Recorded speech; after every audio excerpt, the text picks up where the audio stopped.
شروع اللہ کے نام سے جو بڑا مہربان اور نہایت رحم والا ہے۔ نئے دیکھنے والوں سے گزارش ہے کہ میرے چینل کو پلیز سبسکرائب کریں اور بیل آئیکن کے بٹن کو کلک کریں تاکہ میری ہر نئی ویڈیو کا نوٹیفیکیشن آپ کو سب سے پہلے ملے۔ ساجد نے حال ہی میں اپنی تعلیم مکمل کی تھی۔ اس کی اس کامیابی پر اس کے ماں باپ اور بہنیں بہت خوش تھی۔ ایک دن اس کے والد کو اچانک دل کا دورہ پڑا اور وہ اپنے خالق حقیقی سے جا ملے۔ اپنے والد کی اچانک موت کی وجہ سے گھر کی ساری ذمہ داری ساجد کے کاندھوں پر آن پڑی۔ اس نے ایک پرائیویٹ کمپنی میں ملازمت کر لی۔ ساجد ایک بہت ہی نیک اور شریف لڑکا تھا۔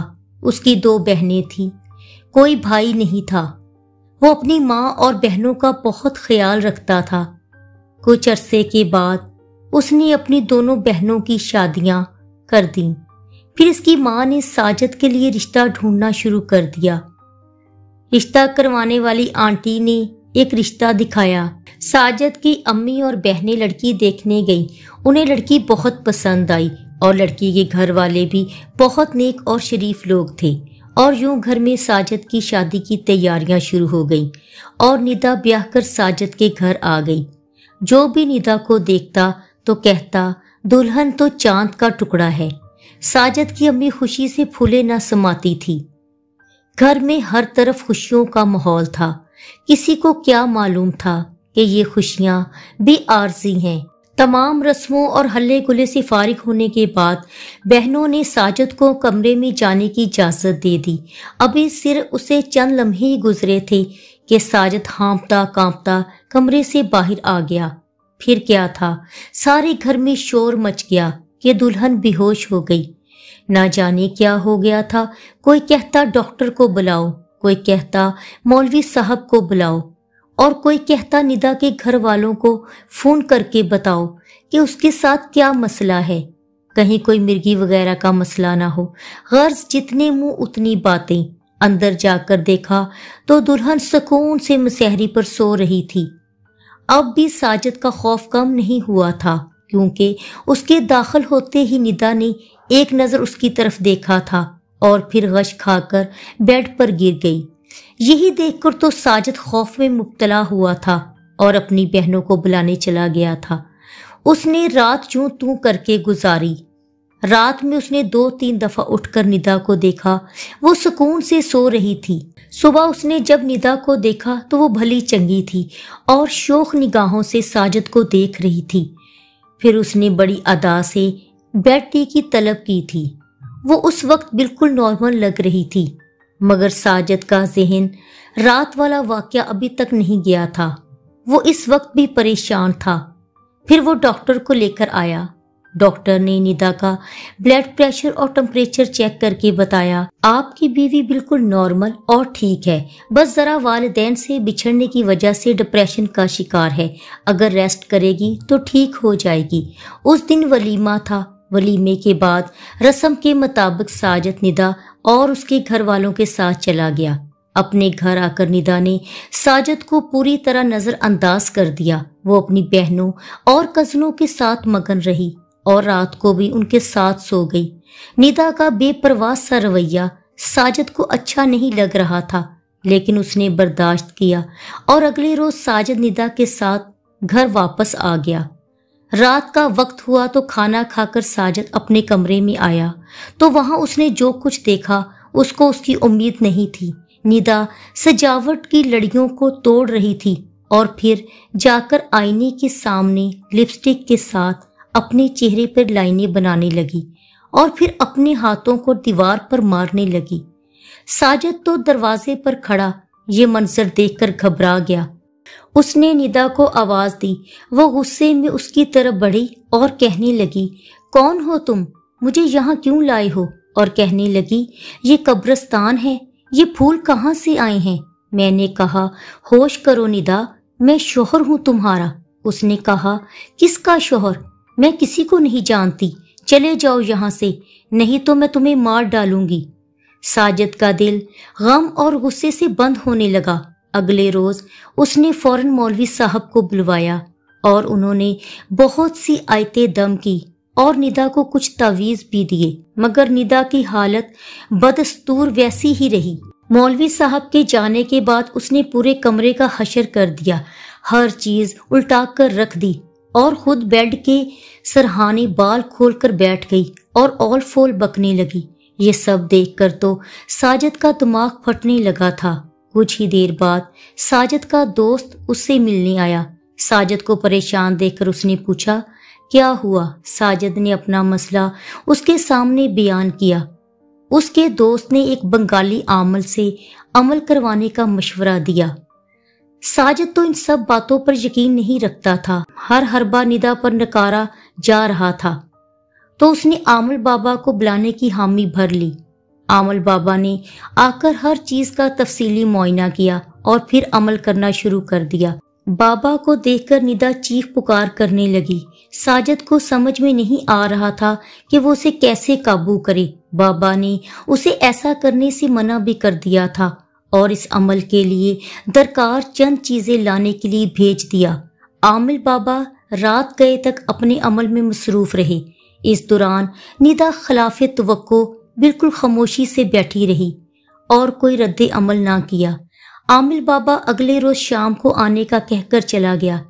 ساجد اگلے روز اپنے دوست کے ہمراہ بابا کو لینے پہنچا اور ان سے صورتحال کے بارے میں دریافت کیا، جس پر بابا نے بتایا کہ تمہاری دلہن پر ایک خطرناک جن عاشق ہے۔ اگر آپ اسے آزاد کروانا چاہتے ہیں تو آپ کو معاوضہ ادا کرنا ہوگا۔ 3 دن کا عمل ہوگا، اس کے بعد تمہاری دلہن ٹھیک ہو جائے گی۔ ساجد نے عامل بابا کو پیسے دے کر عمل شروع کرنے کا کہہ دیا۔ شام کو بابا عمل کرنے آ گیا۔ ندا بابا کے سامنے پہلے کی طرح خاموشی سے بیٹھی رہی۔ عامل آدھی رات تک عمل کرنے کے بعد وہاں سے چلا گیا۔ ان کے جانے کے بعد ندا نے عجیب انداز میں بڑبڑانا شروع کر دیا، تم اپنے ان ہتھ کنڈوں سے باز آ جاؤ ساجد، ورنہ بہت پچھتاؤ گے۔ تمہارے ہاتھ کچھ بھی نہیں آئے گا۔ یہ عامل میرا کیا بگاڑے گا؟ اسے منع کر دو آئندہ یہاں نہ آئے، ورنہ میں اسے جان سے مار ڈالوں گی۔ مگر ساجد نے ان باتوں کا کوئی اثر نہ لیا۔ اسے پوری امید تھی کہ عامل بابا بہت جلد جن کو قابو کر لیں گے اور پھر ندا ٹھیک ہو جائے گی۔ اگلے روز بھی بابا آئے اور عمل کر کے اپنے مقررہ وقت پر جانے لگے تو کہنے لگے، کسی طرح سے اپنی بیوی کے تھوڑے سے بال کاٹ لو اور انہیں قبرستان کی سب سے پرانی قبر میں دبا دو، تو تمہاری بیوی قبرستان کے جن کے قبضے سے نکل آئے گی۔ اگر تم نے ایسا نہیں کیا تو میرا عمل کارگر نہیں ہوگا۔ جاتے جاتے انہوں نے ساجد کو ہدایت کی تھی۔ ایسا خوفناک عمل سن کر ساجد کی تو سانس اٹک گئی، مگر عامل نے اس کی ہمت باندھی۔ تم بالکل مت گھبراؤ، کوئی مشکل نہیں ہے، میرے چیلے تمہاری مدد کریں گے۔ یوں ساجد نے بھی حامی بھر لی۔ وہ واپس کمرے میں آیا تو ندا بیڈ پر بیٹھی تھی۔ ساجد بھی مطمئن ہو کر لیٹ گیا۔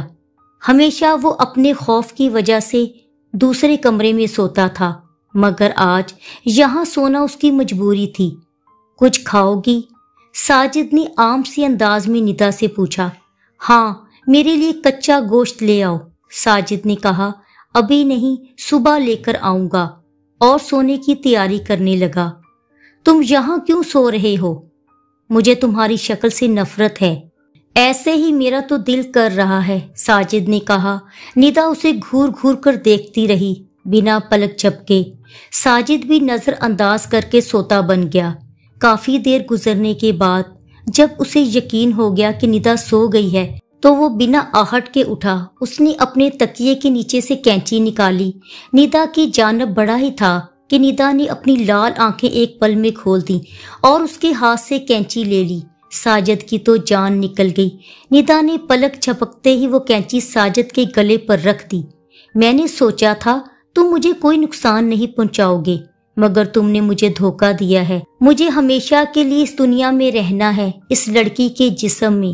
تمہارے ہوتے ہوئے یہ ممکن نہیں ہے۔ اسے اسی وقت طلاق دے دو، ورنہ میں تمہیں قتل کر دوں گا۔ ایسا لگتا تھا ندا پر وہ جن پوری طرح سے قابض ہو گیا ہے۔ یہ سن کر ساجد کے پاؤں تلے سے زمین نکل گئی۔ اس کے تو وہم و گمان میں بھی نہیں تھا کہ یہ سب ہو جائے گا۔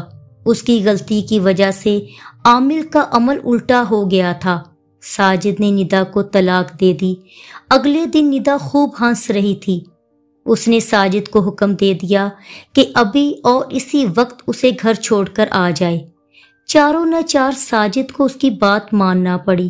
صبح کے 4 بجے جب سب لوگ تہجد کی نماز کے لیے اٹھے تو ساجد اور ندا کے کمرے کا دروازہ کھلا پایا۔ حیرت کی انتہا تھی کہ وہ لوگ آدھی رات کو کہاں چلے گئے۔ کمرے سے نکل کر ساجد نے بائک نکالی اور ندا کو چھوڑنے اس کے گھر چلا گیا۔ سسرال پہنچ کر اس نے ندا کو اتارا۔ ندا کے جانے کا ساجد کو کوئی افسوس نہیں ہو رہا تھا۔ اسے لگتا تھا کہ اس کے سر سے بوجھ ہلکا ہو گیا ہے۔ وہ خود کو ہلکا پھلکا محسوس کر رہا تھا۔ شکریہ ساجد، آپ نے مجھے آزاد کر دیا۔ میرا خیال تھا کہ مجھے تو بہت محنت کرنا پڑے گی، لیکن آپ تو بہت نیک اور شریف آدمی تھے، اس لیے مجھے اپنے کھیل کو سچ ثابت کرنے کے لیے زیادہ محنت نہیں کرنا پڑی۔ مگر میرے پاس آپ کو دینے کے لیے 2 مشورے ہیں۔ ایک تو یہ کہ کسی اچھی لڑکی سے شادی کر لیجئے گا، اور دوسرا مشورہ یہ کہ کبھی بھی کسی عامل بابا کو لا کر اس پر یقین مت کیجیے گا۔ میں نے تو اسے تھوڑے زیادہ پیسے دے کر اپنے کھیل میں شامل کر لیا تھا۔ میں کسی اور کو پسند کرتی ہوں، مگر میرے گھر والوں نے زبردستی آپ کے ساتھ شادی کر دی تھی۔ معاف کر دینا، اس لیے یہ ڈرامہ کرنا پڑا۔ آپ کے لیے میری دعا ہے کہ آپ ہمیشہ خوش رہیں۔ خدا حافظ۔ ندا کی بات پر ساجد منہ کھولے اسے دیکھتا ہی رہ گیا۔ ندا اپنا دوپٹہ سنبھالتی اپنی میکے چلی گئی، جہاں رو رو کر اس نے سبھی کو یہی بتانا تھا کہ ساجد نے اسے طلاق دے دی ہے۔ اگر آپ کو میری یہ ویڈیو پسند آئی ہو تو پلیز میرے چینل کو سبسکرائب کریں اور بیل آئیکن کے بٹن کو ضرور پریس کریں۔